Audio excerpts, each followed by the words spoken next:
Bismillah. Assalamualaikum warahmatullahi wabarakatuh. Alhamdulillah wassalatu wassalamu ala Rasulillah Muhammad ibn Abdullah alladzi la nabiyya ba'dah amma ba'du.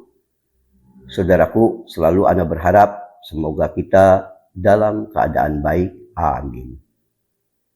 Saudaraku, di antara salah satu jenis ibadah yang mungkin kita semua selama ini insyaallah selalu mengamalkannya adalah berzikir setiap kali selesai sholat dengan membaca kalimah thayyibah, yang memang ini keagungannya telah disebutkan dalam hadis yang mungkin kita sama-sama telah sering mendengarnya, di mana Abu Hurairah mengisahkan Rasulullah Shallallahu Alaihi Wasallam bersabda, "Man sabbahallah fi duburi kulli sholatin."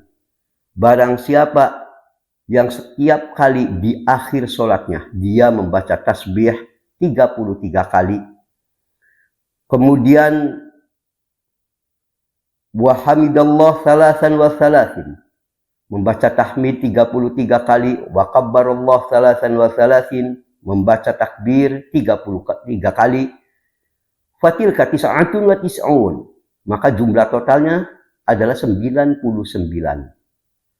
Wa qal tamamal mi'ah la ilaha illallah wahdahu la syarikalah lahul mulku wa lahul hamdu wa huwa ala kulli syai'in qadir. Dan untuk penyempurnanya agar mencapai jumlah 100, maka kata Nabi SAW digenapkan dengan membaca satu kalimat la ilaha illallah wahdahu la syarikalah lahul mulku wa lahul hamdu wa huwa ala kulli syai'in qadir. Barang siapa yang setiap kali selesai sholat itu membaca tadi, ya subhanallah 33 kali, alhamdulillah 33 kali, Allah akbar 33 kali, maka ghufirat khotoyahu wa in kanat mithla zabadil bahr. Allah akan ampuni dosa-dosanya, yakni dosa-dosa kecilnya sekalipun sebanyak buih di lautan dosa-dosanya itu. Hadis ini tidak perlu lagi disangsikan kesohihannya. Muslim nomor hadis 597. Sayangnya di antara kita masih banyak yang belum memahami ternyata ada beberapa sunnah dan bid'ah terkait masalah ini. Atau paling tidak ada yang sangat utama dan ada yang tidak utama untuk diamalkan.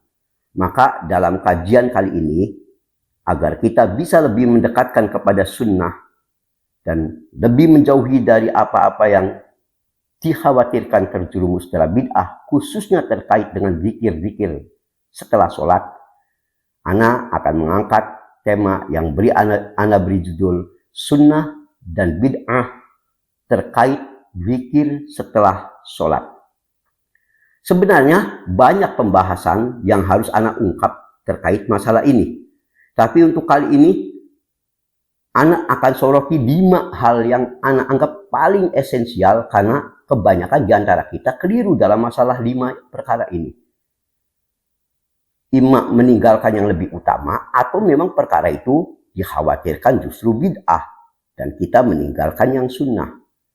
Apa saja 5 perkara yang akan ana angkat dalam kajian kali ini terkait zikir setelah sholat? Yang pertama adalah bagaimana sih redaksi istighfar setelah sholat yang kita baca. Kita setelah salam kanan, salam kiri, disunnahkan membaca istighfar astagfirullah itu 3 kali, ya. Kemudian dilanjutkan Allahumma antas salam itu. Nah, yang jadi pertanyaan, kalimat istighfar ini redaksinya astagfirullah saja tanpa ada tambahan al-azim, ataukah sunnahnya astagfirullahaladzim, astagfirullahaladzim? Itu yang pertama, 3 kali. Apa cukup astagfirullah saja tanpa tambahan al-azim? Itu bahasan pertama. Yang kedua, apakah zikir awal setelah salam dari sholat fardu, yaitu setelah membaca istighfar 3 kali, lalu kita sambung dengan Allahumma antas salam, itu ada yang sebagian redaksinya dengan Allahumma antas salam wa minkas salam wa ilaika ya'udus salam fahayyina rabbana bisalam wa adkhilhal jannata wa darus salam tabarakta wa ta'alaita ya dzal jalali wal ikram. Kebanyakan di masyarakat ini tambahannya banyak ini. Ini punya sumber enggak sih redaksi yang tadi? Sebetulnya yang paling benar bagaimana? Apakah benar ada tambahan tadi? Ya, semacam wa ilaika ya'udus salam, ya, kemudian tabarakta rabbana wa ta'alaita dan seterusnya. Apakah ini ada sunnahnya? Itu pembahasan kedua.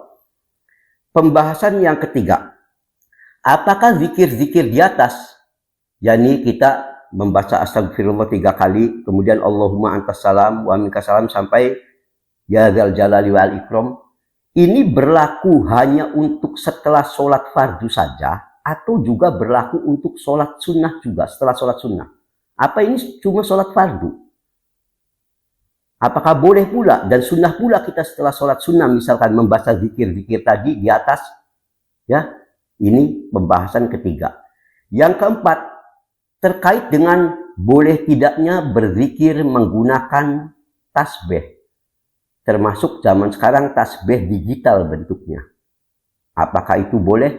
Dan pembahasan terakhir, apakah saat berzikir setelah sholat itu sunnahnya menggunakan ruas jari tangan kanan saja ataukah juga diutamakan dengan menggunakan ruas jari tangan kiri, kanan dan kiri itu. Inilah 5 poin pembahasan utama yang ingin Ana angkat dalam kajian kali ini.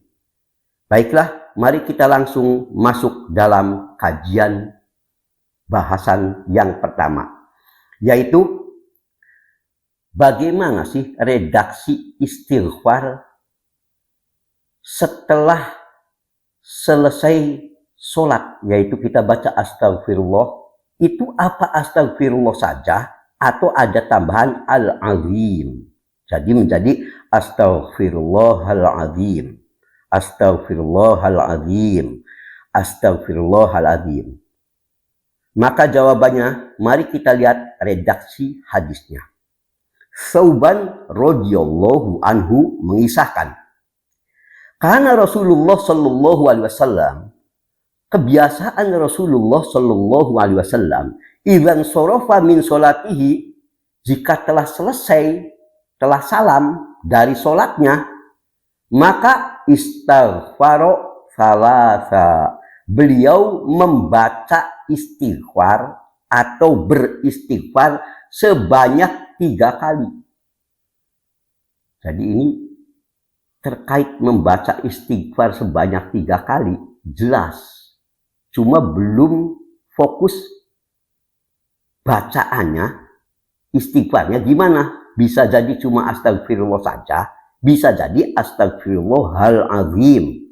Ya, di hadis Tsauban ini disebutkan beliau membaca istighfar 3 kali. Setelah itu waqal, Nabi melanjutkan Allahumma antas salam wa minkas salam tabarakta ya dzal jalal wal ikram. Baru disambung itu. Nah, ternyata ikhwan, di hadis ini Al-Walid bertanya kepada Imam Al-Auza'i. Imam Al-Auza'i ini yang meriwayatkan hadis ini, mata rantainya. Ditanya kaifal istighfar, oleh Al-Walid ditanya, bagaimana sih bacaan istighfar yang dimaksud hadis tadi? Astagfirullah atau astagfirullahaladzim atau bagaimana gitu. Maka qol yakul, saat itulah Imam Al-Auza'i rahimahullah menjawab, astagfirullah, astagfirullah, astagfirullah, tanpa ada tambahan al-azim. Sahih Muslim nomor hadis 591. Hadis ini menunjukkan, sekaligus asar ini, bahwa bacaan istighfar di awal zikir cukup dengan astagfirullah tanpa ada al-azim.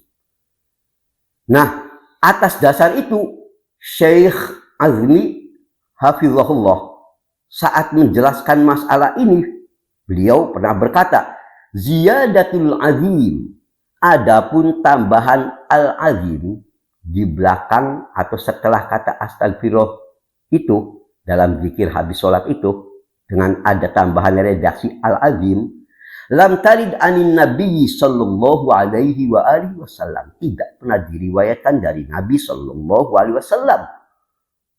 Wa ala hadza, atas dasar ini, fa innal muslim, seorang muslim, yaqtas ala qauli, hendaklah baginya mencukupkan dengan mengucapkan astagfirullah faqat. Cukup astagfirullah saja, wala yazid, tidak perlu dengan tambahan al-azim. Ya, tidak disunahkan dengan tambahan al-azim. Itulah yang salah satunya difatwakan oleh Syekh Azmi hafizahullah, sebagaimana bisa kita lihat dalam situs Sabakat Salaf nomor artikel 3550. Jika hal ini telah jelas, sekarang kita masuk persoalan kedua. Hadis yang tadi Ana sampaikan jelas menunjukkan bahwa Nabi jika setelah selesai dari sholatnya membaca salam, beliau membaca itu redaksinya Allahumma antas salam wa minkas salam tabarokta ya zal jalali wal ikram. Ya, tidak ada tambahan fahayina rabbana bisalam, tidak ada tambahan wa adkhilnal jannata darussalam, tidak ada pula tambahan tabarokta rabbana wa ta'alaita. Tidak ada. Karena itu, segala tambahan-tambahan di atas, walaupun kalau bicara makna tentu maknanya bagus. Tapi ingat, dalam ibadah mahdoh, bagus itu adalah apa-apa yang ditunjukkan oleh Nabi Shallallahu Alaihi Wasallam. Kita tidak boleh menambah, tidak boleh pula mengurangi. Sebab dalam hal ini sifatnya adalah taufikiyah, kita menunggu petunjuk Nabi. Dan jelas redaksinya langsung. Andai kata hal-hal di atas diutamakan pula, dibaca, tentu Nabi akan mengajarkan. Sementara kita tahu bahwa tidak ada satupun amalan yang bisa mendekatkan kita ke surga, kecuali pasti Nabi telah mengajarkan kepada kita. Andai itu dianggap lebih sempurna, lebih baik, ya dengan tambahan-tambahan tadi, ya seperti tadi, fahayina rabbana bisalam, wa adkhilnal jannata darussalam, tabarokta rabbana wa ta'alaita. Tentu Nabi Sallallahu Alaihi Wasallam telah mengajarkannya kepada para sahabat. Karena itu, Syekh Bakar Abu Zaid rahimahullah saat menjelaskan masalah ini pernah berkata, amma ziyadah lafdun wa ta'alait, ya, ba'dalah tabarak, adapun tambahan lafaz wa ta'alaita tadi, seperti itu, wa ta'alaita, yaitu fala tasbut fi hadzal hadis, tidak sahih, ya, tidak memiliki sumber kuat dari hadis ini. Lihat Tashihud Du'a halaman 431, tidak ada. Ya, beliau contohkan yang tambahan tadi wa ta'alaita, enggak ada redaksinya. Syekh bin Baz rahimahullah saat mengulas masalah ini, maka beliau berkata, adapun ucapan tadi tambahan ahyana bisalam, ya seperti itu, beliau mengatakan hadzalah aslalah, ini tidak memiliki sumber, ya yang diucapkan tadi ba'da salam itu, ya wa ahyana bisalam tidak memiliki sumber. Wa innamal masyru', adapun yang disyariatkan itu maqalah, adalah apa yang diucapkan temanmu. Sebab ini waktu itu menjawab pertanyaan orang gitu, yaitu astagfirullah, astagfirullah, Astagfirullah 3 kali, kata Syekh bin Baz. Setelah itu disambung dengan Allahumma antas salam wa minkas salam tabarakta ya dzal jalali wal ikram. Sudah, enggak ada wa adkhilnal jannata darussalam wa ta'alaita lagi tambahan-tambahan tadi, tidak ada. Hadza huwa sunnah. Inilah yang sunnah, tanpa adanya tambahan-tambahan tadi. Demikian kata Syekh bin Baz rahimahullah, sebagaimana terdapat dalam Fatwa Nurul ala Darb di Syekh bin Baz juz 9 halaman 161. Demikian pula banyak di daerah-daerah setelah selesai dengan tambahan Allahumma antas salam wa minkas salam wa ilaika ya'udus salam wa hayyina rabbana bisalam wa adkhilnal jannata darussalam tabarakta wa ta'alaita ya dzal jalali wal ikram. Banyak ini tambahnya enggak benar ini. Ditambah terakhirnya ilahi rabbi maulana, ya ini juga sama sekali nggak ada redaksi ini. Hendaklah dalam masalah-masalah ibadah mahdoh berhenti pada nas dan jangan kita menambah-nambah. Ingat, apa yang kita anggap baik belum tentu baik menurut syariat, karena baik dan buruknya ketetapan syariat hanya bisa jika didapatkan dari Al-Quran, As-Sunnah yang sahih dan ijma para ulama. Adapun semata-mata istihsan, menganggap baik menurut perasaan, walaupun maknanya baik, menyelip-nyelipkan tambahan-tambahan yang tidak bersumber dalam riwayat-riwayat yang sifatnya sudah spesifik, maka ini tidak diperkenankan. Itu pembahasan kedua. Kita masuk pembahasan ketiga. Apakah zikir di atas, yaitu membaca astagfirullah, astagfirullah, astagfirullah 3 kali. Lalu disambung Allahumma antas salam wa minkas salam tabarakta ya dzal jalali wal ikram. Ya. Kemudian diiringi tadi bacaan tasbih 33 kali, tahmid 33 kali, takbir 33 kali. Ya. Dan seterusnya ditutup dengan la ilaha illallah wahdahu la syarikalah lahul mulku wa lahul hamdu, dan seterusnya itu sampai wa huwa ala kulli syai'in qadir. Ya. Itu disunahkan dibaca setelah sholat sunnah juga, atau hanya dalam setelah sholat fardu saja. Maka ikhwan, jawabannya pada hadis Tsauban radhiyallahu anhu di atas disebutkan bahwa ucapan istighfar sebanyak 3 kali dan Allahumma antas salam sampai tabarakta ya dzal jalali wal ikram itu dibaca oleh Rasul sallallahu alaihi wasallam tanpa, ya dikatakan setelah selesai sholat, tanpa merinci sholat fardu ataukah sholat sunnah.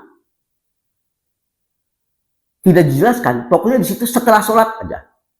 Baca istighfar 3 kali, kemudian diiringi dengan Allahumma antas salam wa minkas salam tabarakta ya dzal jalali wal ikram. Ya, dari hadis Tsauban tadi. Sementara bacaan subhanallah 33 kali, alhamdulillah 33 kali, Allahu akbar 33 kali, yang lalu ditutup dengan la ilaha illallah wahdahu la syarikalah lahul mulku wa lahul hamdu wa huwa ala kulli syai'in qadir. Ini khusus dibaca setelah sholat fardu saja. Dan tidak ada dalil yang menunjukkan itu dibaca setelah sholat sunnah. Ya, mana dalil yang menunjukkan hal ini? Mari kita lihat hadis Mughirah bin Syu'bah radhiyallahu anhu yang menceritakan Inna Nabiyya sallallahu alaihi wasallam kana yaqulu fi duburi kulli sholatin maktubatin. Sesungguhnya Nabi Shallallahu Alaihi Wasallam, kebiasaan beliau setiap kali setelah selesai sholat maktubah, sholat wajib. Di sini ada pengikat muqayyad. Setelah sholat wajib, bukan sholat sunnah, beliau membaca la ilaha illallah wahdahu la syarikalah lahul mulku wa lahul hamdu wa huwa ala kulli syai'in qadir. Demikian pula hadis-hadis lainnya yang berisi anjuran membaca tasbih 33 kali, tahlil 33 kali, takbir 33 kali, itu semua hadisnya menunjukkan dibaca setelah selesai sholat fardu. Jadi ada ketentuan fardu. Ya, ini tadi hadis tadi dari Mughirah bin Syu'bah ini Sahih Bukhari 821. Ya. Dengan demikian ikhwan, ya, Syekh bin Baz makanya berkata, at-tasbihat al-ma'thurah, ya, bacaan-bacaan tasbih yang datang dari Nabi semuanya menunjukkan ba'dal faridah. Itu dilakukan setelah sholat fardu. Demikianlah ya yang para sahabat mendengar dari Nabi, dan juga Nabi mengajarkan kepada para sahabatnya seperti itu. Amma ba'dan nawafil, adapun kalau setelah sholat sunnah, ma fi syai', tidak ada bacaan zikir apapun setelahnya yang disunahkan, illa kecuali al-istighfar. Tadi, astagfirullah, astagfirullah, astagfirullah. Idza sallama minan nafilah, yaitu jika dia telah selesai dari sholat sunnah, dia baca istighfar 3 kali, kemudian sambung dengan Allahumma antas salam wa minkas salam tabarakta ya dzal jalali wal ikram. Titik, sampai itu saja. Adapun sambungannya ya dengan bacaan tadi tasbih 33 kali, tahmid 33 kali, takbir 33 kali, ya, ditutup dengan la ilaha illallah wahdahu la syarikalah lahul mulku wa lahul hamdu wa huwa ala kulli syai'in qadir. Kata Syekh bin Baz, amal azkar al-ukhra, adapun zikir sambungannya yang lain, maka semua riwayat menunjukkan ba'dal fardhu, hanya setelah sholat fardu. Ya, maka amma hadza fa hadza ba'dal fardhi wan nafl. Ya, karena itu kesimpulannya, kalau untuk setelah sholat sunnah, ya, kita kalau setelah sholat sunnah, kita yang dianjurkan cukup baca astagfirullah, astagfirullah, astagfirullah, kemudian Allahumma antas salam wa minkas salam tabarakta ya dzal jalali wal ikram. Selesai, sudah. Zikir setelah sholat sunnah. Tidak ada subhanallah 33 kali, tahmid 33 kali, ya, tadi tahlil 33 kali, takbir 33 kali, tidak ada pula dengan la ilaha illallah wahdahu la syarikalah, tidak ada. Ya, kalau yang tambahan tadi hanya setelah sholat fardu. Ya, karena tadi riwayatnya sudah ada yang dari Thauban, ada yang dari Mughirah, ya, yang tadi, dan itu dijelaskan oleh Syekh bin Baz rahimahullah. Ya, lihat penjelasan rinci Syekh bin Baz ini dalam fatwanya di nomor artikel 14.140. Kalau sudah dipahami, kita langsung sekarang masalah zikir dengan menggunakan tasbih. Termasuk zaman sekarang ada tasbih digital. Baik tasbih yang bentuk kayak bunderan ya, kayak kelereng, terbuat dari apa? Apapun ya. Pokoknya dengan menggunakan alat tasbih, ya, tasbih klasik maupun tasbih sekarang tasbih digital. Apakah itu sunnah? Maka ikhwan, untuk menjawab pertanyaan ini, mari kita awali dengan sabda Nabi. Ya nisa al-mu'minin. Suatu ketika Nabi kita memberi peringatan. Ya, wahai wanita mukminah. Waktu itu Nabi sedang memperingatkannya di kelompok wanita, tapi maknanya berlaku juga untuk kita pria. Cuma kasus ini awalnya begitu. Ya, apa yang mau diingatkan oleh Nabi? Alaikunna bitahlil wat tasbih wat taqdis. lakukan oleh kalian ya bacaan tahlil, tasbih, takdis. Takdis itu bacaan subhanallah itu. Wala taghfulna fatansiyanna rahmah. Jangan kamu lalaikan sering-sering membaca ini. Ya tasbih. Pokoknya kalimat thayyibah tadi. Ya, istilahnya disebut kalimat thayyibah. Baik itu tahlil, tasbih, takdis itu kalimat thayyibah. Jangan kamu lupakan. Sebab apa? Ya, kalian akan lupa pada rahmat dari Allah. Setelah itu beliau katakan wa kudna bil anamil, dan ingat hitunglah jumlah bacaan zikir-zikir tadi, kata Nabi bil anamil. Apa itu anamil? Ujung-ujung jari tangan. Di sini Nabi langsung ya wa kudna bil anamil. Ya, hitunglah itu dengan cara ngitungnya dengan jari-jari, ujung-ujung jarinya. Subhanallah. Ya, ini ujung-ujung jari. Dengan keruas-ruas boleh ini. Ya. Ini dengan ujung-ujung jari, ya. Kemudian kata beliau, mengapa zikirnya dengan ujung jari?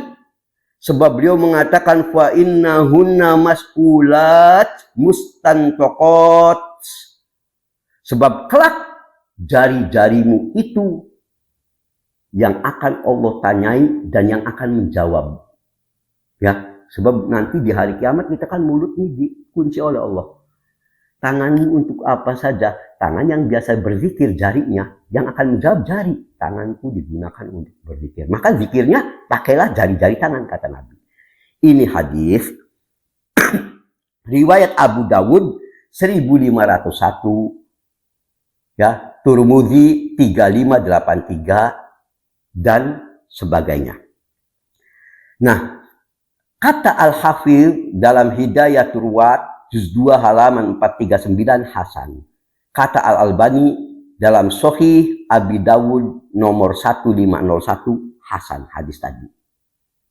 Berarti memenuhi persyaratan diamalkan. Ya. Jadi jelas ini Nabi mengarahkan zikir itu habis. Ya, kita ini kalau zikir pokoknya bahkan di sini umum zikir apapun, ya. Dengan ujung-ujung jari tangan. Ya. Dikuatkan ada hadis lain, Abdullah bin Amru radhiyallahu anhu mengisahkan, ya, saat Abdullah bin Amru menceritakan bagaimana cara Nabi berzikir, ya, di antaranya beliau mengatakan wa ana ra'aitu Rasulullah sallallahu alaihi wasallam hunna biyadi. Saya lihat Rasulullah SAW saat zikir itu menghitungnya dengan tangannya. Ya, bilian. Dengan tangan langsung. Ya, ini riwayat Abu Dawud 1502 dan lain-lain. Kata Syekh bin Baz dalam Majmu' Fatawanya juz 11 halaman 186 sabit. Hadis ini kokoh. Kata Syekh Al-Albani dalam Sahih Abu Dawud 1502 sahih. Rahimahumullah. Ya. Nah, ikhwan, a'azzani Allah wa iyyakum. Atas dasar inilah kita tahu yang jelas dan sudah pasti, ya, zikir baik setelah sholat ataupun di luar sholat, jelas sunnah yang sudah pasti adalah dengan menggunakan ujung-ujung jari tangan. Lalu bagaimana kalau yang dengan menggunakan tadi tasbih, baik tasbih klasik maupun tasbih sekarang, tasbih digital? Maka untuk menjawab pertanyaan ini ada satu yang menarik untuk kita simak. Ya. Tapi sebelum Anda sampaikan riwayat yang menarik ini, jujur saja, dalam hal ini sebetulnya ulama berbeda-beda pendapat. Semuanya kalau secara global itu ya spesifik, secara spesifik ada 3 pendapat. Ya, terkait hukum boleh tidaknya bertasbih dengan bertasbih, ya, dengan menggunakan tadi baik tasbih, ya, tasbih manual, ya, maupun tasbih digital sekarang, ya, bukan dengan jari tangan. Ulama beda pendapat jujurnya. Tapi mereka pertama sepakat dulu penggunaan dengan jari tangan utama, sudah sepakat. Kalau penggunaan jari tangannya sudah sepakat. Hanya bagaimana kalau tidak menggunakan jari tangan, tapi dengan tadi menggunakan alat tasbih? Ya, di sini ulama berbeda pendapat. Ana tidak akan terlalu memperdalam masalah ini, kecuali sebagai ihtiyat, kehati-hatian, dan lebih pasti, janganlah kita bertasbih, memuji Allah, berzikir, baik setelah sholat maupun di luar sholat, kecuali dengan menggunakan jari-jari tangan.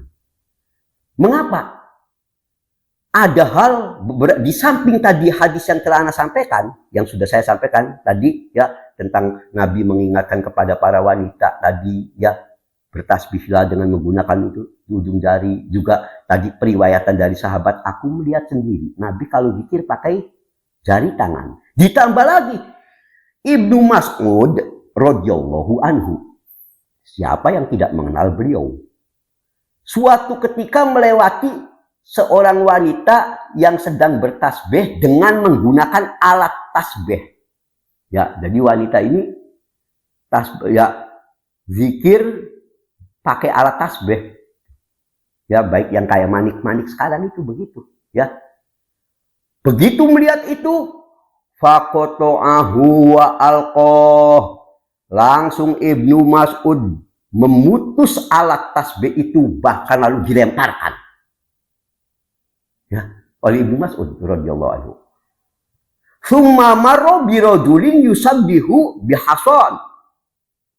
Kemudian setelah itu, ya, Ibnu Mas'ud juga melewati seorang laki-laki yang bertasbih dengan semacam kerikil, yaitu batu-batu lah, ya, semacam tasbih lagi, cuma bentuknya sekarang bentuknya kerikil, ya, bukan dengan jari tangan, ya. Maka fadorobahu birijlih, langsung saja, ya, tasbih orang itu yang digunakan zikirnya dengan tasbih dari batu itu, ya, ditendang dengan kakinya Ibnu Mas'ud, langsung ditendang itu, ya.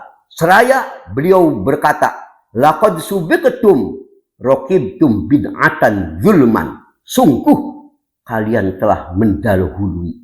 Maksudnya, ya, kalian telah mendahului apa yang dilakukan para sahabat ini, karena Ibnu Mas'ud juga seorang sahabat senior, tidaklah melakukan zikir kecuali dengan tangan. Itu maksudnya jari-jari. Kamu itu sudah berani mendahului para sahabat, ya. Maka raqibtum bid'atan zulman, kalian telah melakukan kebid'ahan yang zalim. Ya, sampai beliau katakan, awalaqad ghalabtum ashaba Muhammadin sallallahu alaihi wasallam ilman.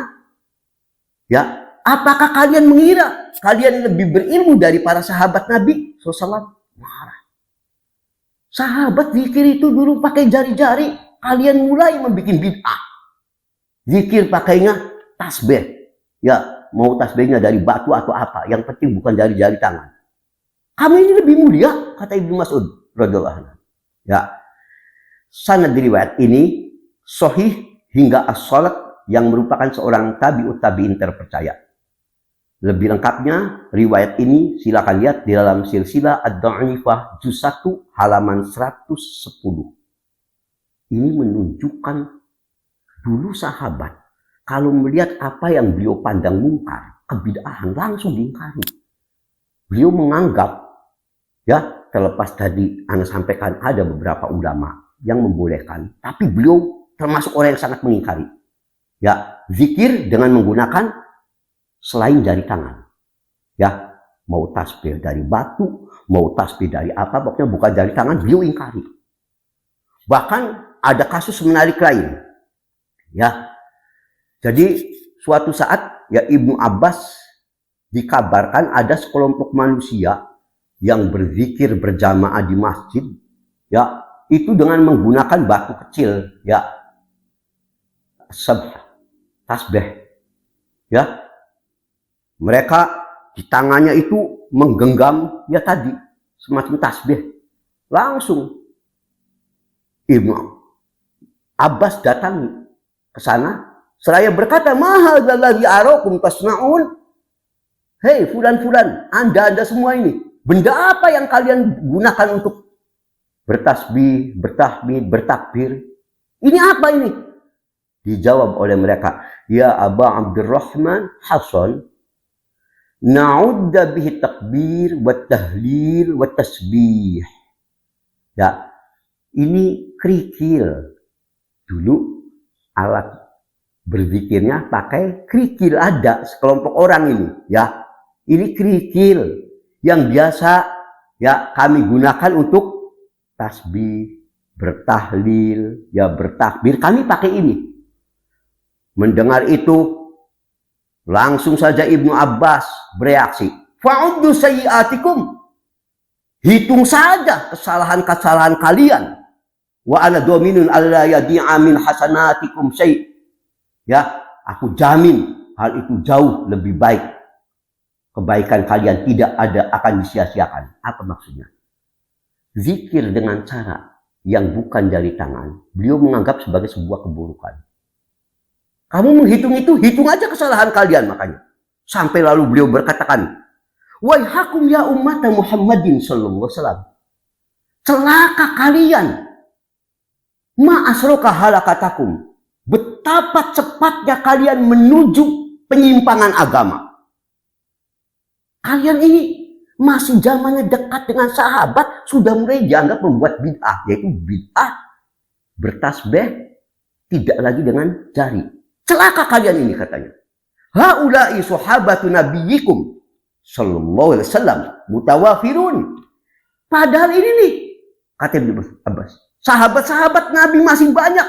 "Wa hadhihi thiyabuhu lam tabla wa aniyatahu lam tuksar."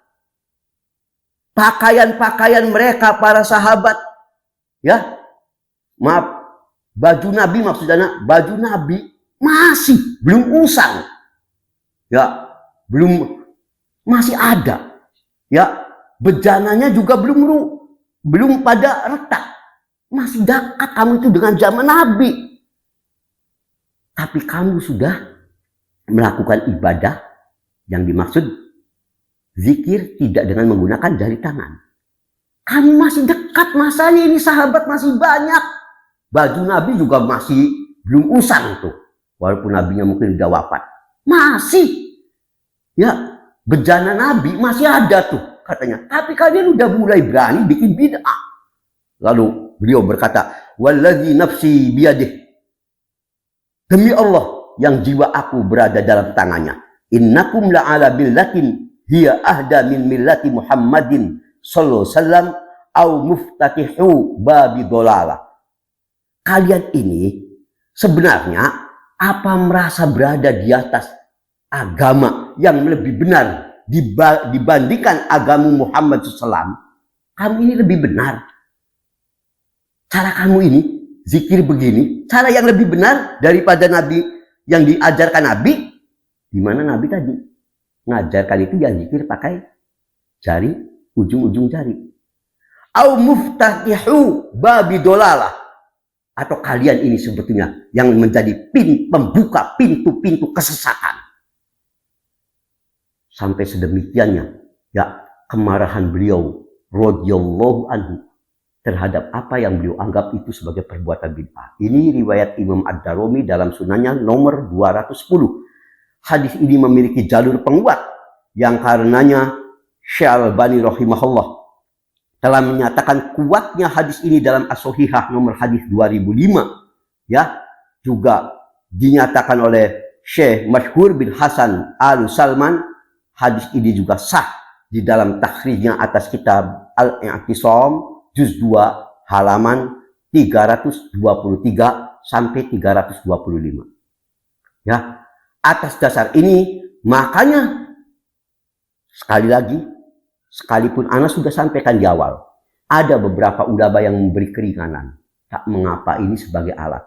Tetapi dengan kita melihat tadi nas-nas dari hadis Nabi perintah zikir menggunakan jari tangan, sebab jari tangan yang akan digunakan. Kemudian hadis yang tadi, sahabat, aku melihat Nabi juga zikirnya dengan jari tangan. Kemudian perbuatan Ibnu Mas'ud yang mengingkari zikir yang tidak dengan jari tangan. Makanya kalau Syekh Albani rahimahullah dalam kasus ini beliau lebih tegas. Beliau mengatakan an-sabhah bid'ah.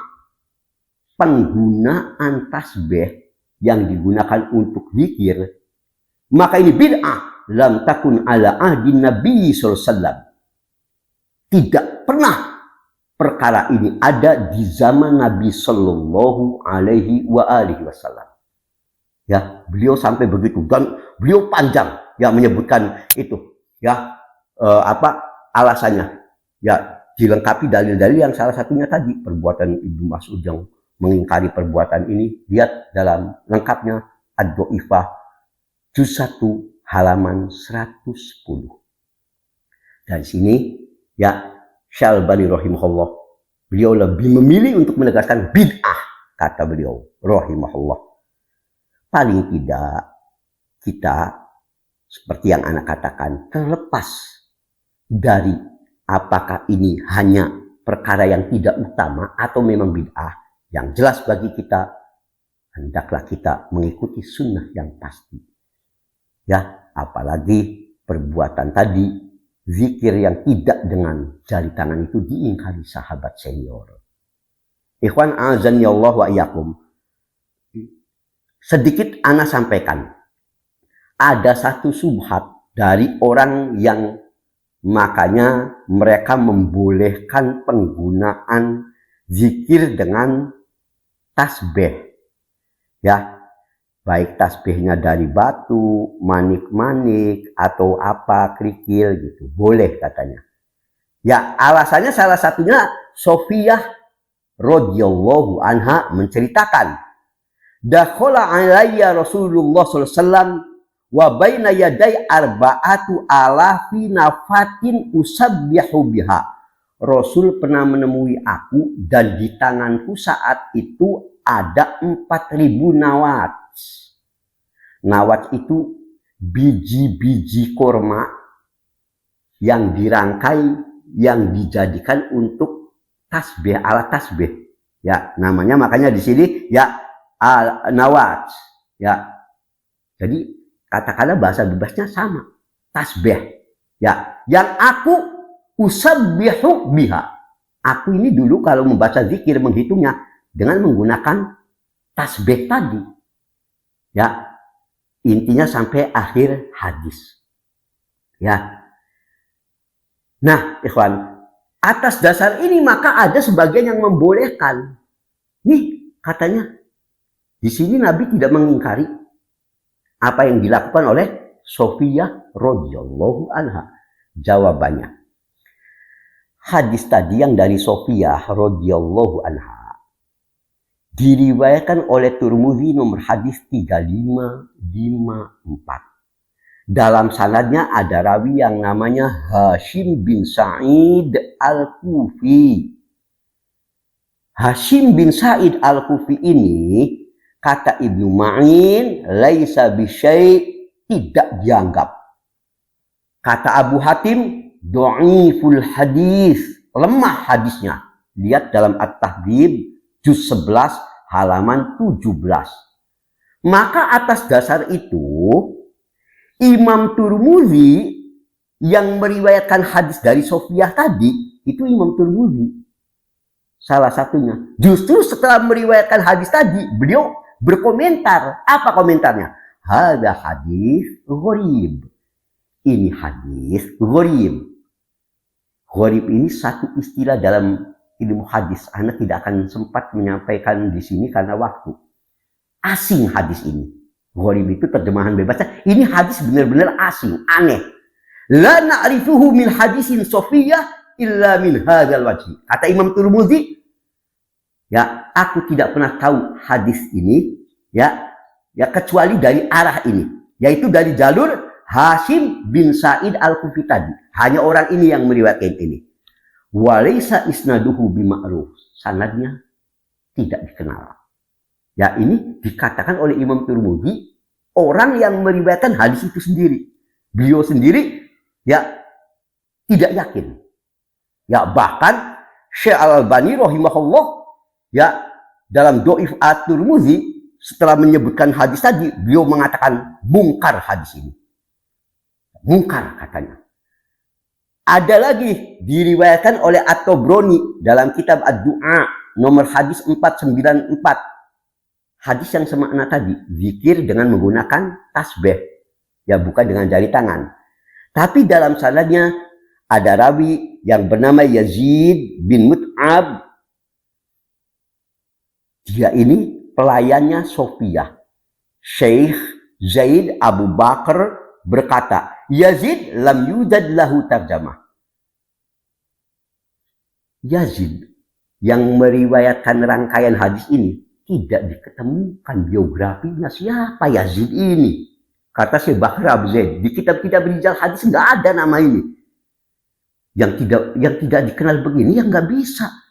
Bisa disebut apa entah mubham atau majhul istilah dalam hadis, tapi ini tidak dikenal, tidak ditemukan riwayat hidupnya. Lam yujad katanya.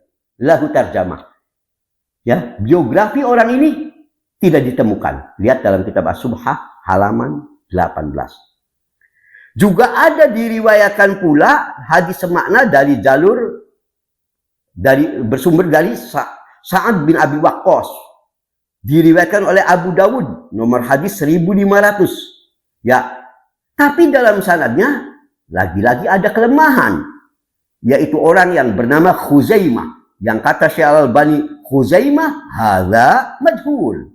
Khuzaimah yang meriwayatkan hadis ini, ya, yang dari riwayat dari Sa'ad bin Abi Waqqas, ini majhul, tidak dikenal identitasnya. Imam Az-Zahabi sampai mengakui sendiri dalam kitab beliau Al-Mizan, Khuzaimah yang meriwayatkan hadis ini tidak dikenal. Ya, juga Ibnu Hajar rahimahullah dalam At-Taqrib mengatakan orang ini tidak dikenal. Lihat silsilah Ad-Dhaifah nomor hadis 83. Dan ini pun pendoifan atas riwayat ini yang majhul ini, maka dikatakan lemah ini, ya, dikuatkan oleh Syekh Bakar Abu Zaid. Beliau mengatakan wa haditsan Sofiyah wa Sa'ad bin Abi Waqqas radhiyallahu anhuma fi thubuti kullu minhuma nadhr. Ya, hadis tentang zikir dengan menggunakan tasbih, baik yang dari Sofiyah maupun yang dari Sa'id bin Abi Waqqas, kesohihannya perlu ditinjau lebih lanjut, kata beliau. Ya, lihat Subhah, ya, halaman 16. Itu pembahasan yang keempat. Kesimpulan ikhwan, kesimpulan, hendaklah kita tadi sebagai ikhtiyat yang lebih selamat, jangan menggunakan kita itu tasbih dengan selain jari tangan. Kita pakai jari tangan, itu lebih selamat, ya. Itu. Baik, terakhir, apakah setelah kita mengetahui zikir ini tuntunan dari Nabi menggunakan jari tangan, apakah pakai kanan kiri, jari tangan kanan sambung lagi ke kiri, atau tangan kanan saja? Dalam hal ini sebetulnya lagi-lagi ulama berselisih pendapat. Mari kita lihat dulu yang pertama. Abdullah bin Amru, seperti yang sudah Ana sampaikan di awal, terkait ketika beliau menceritakan bagaimana cara zikir Nabi, beliau mengatakan, wa ana ra'aitu Rasulullah SAW yaqaduhun biyadih. Saya lihat Rasulullah SAW menghitung zikirnya itu biyadi, dengan tangan. Di sini tangan mutlak. Ya, belum disebut tangan mana, kanan, kiri, belum, pokoknya tangan gitu. Ini riwayat Abu Dawud 1502 dan sebagainya. Ya, Syekh bin Baz rahimahullah dalam majmunya, ya, juz 11 halaman 186 menyebutkan sabit, kokoh, mantap. Ya, Syekh Al-Albani menyebutkan dalam Sahih Abu Dawud 1502 sahih. Sementara dalam riwayat Abu Daud itu tadi ada tambahan biyamini, tangan kanan ini. Jadi tangannya di riwayat Abu Daud biyamini, dengan tangan kanan.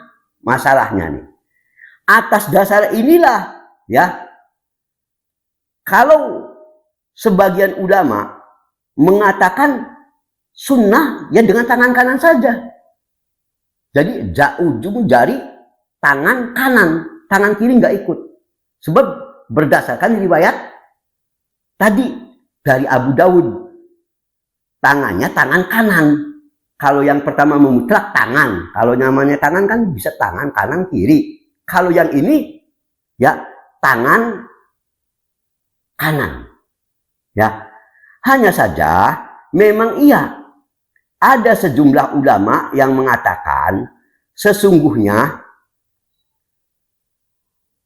hadis tentang tambahan tadi dengan tangan kanan itu ada kelemahan katanya.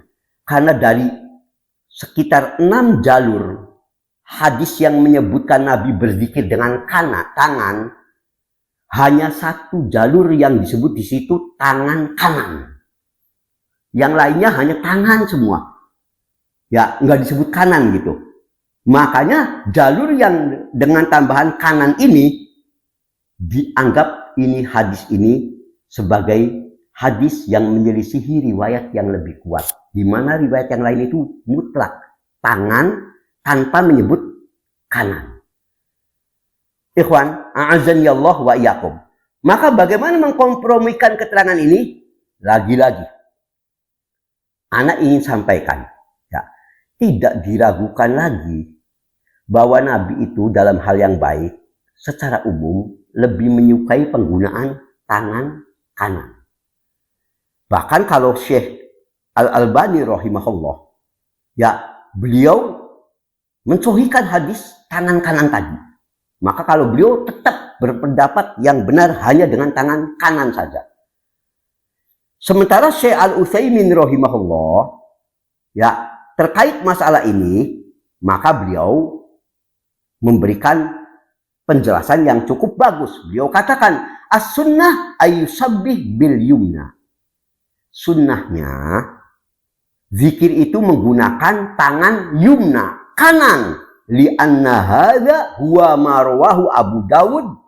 Karena hal ini telah diriwayatkan oleh Abu Daud, bahwa Nabi SAW karena beliau ini kebiasaannya menghitung tasbih biyamini, dengan tangan kanan. Syekh Al-Utsaimin menyebut ini yang utama. Walaupun kata Syekh Al-Utsaimin, walakin la yanbaghi at-tasdid fi hadzal amr. Tapi dalam hal ini, kalaupun ada orang yang beda pendapat, jangan kita mengingkarinya dengan keras. Kalaupun dia ini zikirnya menggunakan juga tangan kirinya juga, nggak perlu kata beliau mengingkari hal ini dengan keras masalah ini. Ya, cukup kita katakan saja, inna sunnah antaktasir al yamin. Sunnahnya saudaraku, zikir itu dengan menggunakan ruas jari kanan, tangan kanan. Itu kata Syekh Al-Utsaimin. Ya, nggak usah kita sampai, antum ini zikir dengan tangan kiri, gimana sih antum nggak tahu sunnah misalkan. Tidak perlu dengan tajam begitu. Kata Syekh Al-Utsaimin maknanya seperti itu. Lihat dalam Majmu' Fatawanya Syekh Al-Utsaimin, ya juz 13 halaman 243. Walaupun tadi kalau Syekh Al-Albani rahimahullah dalam perkara ini termasuk orang yang beliau lebih tandas. Beliau mengatakan, faman sabbaha bil yusra faqad asa. Siapa yang saat zikir, dia zikirnya menghitung jumlah zikirnya dengan tangan kiri, maka dia telah asa, ya, bermaksiat, kata beliau. Ya, waman sabbaha bil yadain ma'an kama yaf'alu katsirina. Tapi barang siapa yang zikirnya 2 tangan, jadi kalau yang tangan kiri saja, zikirnya pokoknya tangan kiri semua, dengan jari tangan kiri, kanannya enggak, ya dia durhaka, kata Syekh Al-Albani. Kalau tangan kiri aja, kanannya enggak pernah zikir, pakainya tangan kiri aja, ya dia telah. Tapi wa man sabbaha bil yadaini ma'an, kalau zikirnya itu menggunakan jari kanan dan jari kiri, ya kama yaf'al katsirun, seperti yang banyak dilakukan orang sekarang ini. Kalau Syekh Al-Albani menyebutkan apa? Qad kholatu amalan solihan wa sayyi'an. Dia mencampurkan yang baik dan buruk. Kalau Syekh Al-Albani rahimahullah berarti mencampurkan yang baik dan buruk katanya. Asallahu ayatu alaihim. Semoga Allah mengampuni. Ya. Kemudian terakhir beliau katakan wa man khassa bil yumna, dan siapa yang zikirnya mencukupkan dengan jari-jari tangan kanan saja, faqad ihtada, berarti dia telah mendapat petunjuk, wa asoba sunnah al-mustafa, dan dia mencocoki sunnah Nabi sallallahu alaihi wa alihi wasallam. Lihat dalam Sahih Adabul Mufrad juz 1 halaman 493 penjelasan ini. Intinya, ikhwan, sekali lagi, apapun yang lebih selamat, ya, zikir itu dengan menggunakan jari tangan kanan. Ya, karena tadi dalil umum Nabi lebih menyukai yang positif itu dengan tangan kanan. Kedua, hadis tadi yang riwayat dari Abu Daud, ya, tangan kanan. Sekalipun ulama ada berselisih pendapat, apakah tambahan kanan ini, ada yang mengatakan ini tambahannya adalah tambahan yang syadz, ya, tapi ada pula sebagian ulama yang mengatakan ini sahih. Dan kalau kita lihat tadi, ikhwan, kalau kita lihat, ya, dengan dasar dibantu dari umum Nabi lebih mengutamakan sesuatu yang positif dengan yang kanan, sedangkan zikir kepada Allah itu sesuatu yang lebih positif tentunya, maka yang lebih selamat untuk anak lebih memilih zikir itu cukup dengan jari tangan kanan saja dan tidak dengan jari tangan kiri. Ya, ini yang insya Allah lebih dekat kepada kebenaran, lebih dekat dengan sunnah. Semoga apa yang Ana jelaskan dalam kajian kali ini dapat untuk menjadi bekal tambahan ilmu. Sekali lagi, kalaupun ada khilaf dalam hal-hal yang ini, janganlah kita berkeras untuk mengingkari dan menjadikan ini ukuran. Mengingkari ini dalam artian menjadikan ukuran al-wala wal baru yang tidak sependapat dengan kita, yaitu mereka yang memilih boleh zikir dengan tangan kiri juga. Misalkan ini ahlul bid'ah, kita boikot, ini ekstrim, tidak boleh sampai begitu.